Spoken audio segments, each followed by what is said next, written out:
There have been a lot of people in my life who have helped to shape and kind of form who I am as a person. A lot of them being, friends or family or teachers that I've had, and I've had a lot of great teachers throughout my time in school.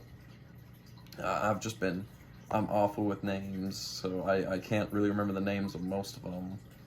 My Spanish 1 teacher, I didn't even know her name while I was taking her class. I didn't know it until about the end of the class. And so there was one teacher that I had in middle school who we called him Captain Kirk because he was a Star Trek fan and his last name was Kirk. So that's what we called him. We called him Captain Kirk. And so one day he walked in and he said, or he gave us a scenario of, you're a kind of commander in the military and you have these troops in this area that you got to get out and they're under attack. And so he kind of gave us the best, he asked us to give, the best command that we could to get them out of there. And so we all did. We all said, oh, tell them to do this or this or this and that. And after a few of us had went, he stopped us and said that we are all wrong.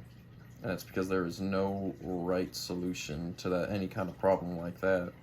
And so that's a lot of the ways things are in life, where there is no one true solution, and that all you can do is hope that you've made the best decision that you can. And that's something that's stuck with me ever since I first heard it.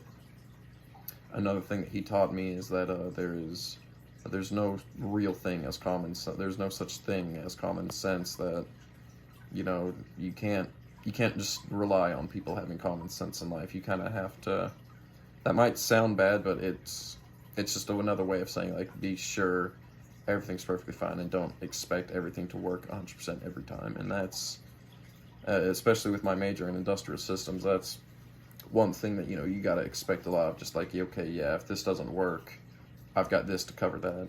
I've got this to kind of help prevent an accident from happening.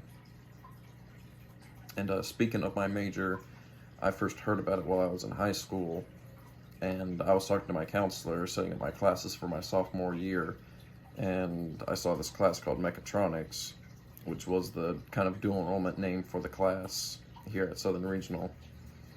And I originally took it because I said, hey, this class sounds cool, I want to take it. And so not long after taking the class, I began to just really enjoy it. It was a lot of fun for me, and it's the classes I'm taking now, and so I think it's crazy that I've kind of based my entire future career off of a 14-year-old me saying, hey, this class sounds cool. And so that's a bit about me, kind of a background for my assignment, and thank you.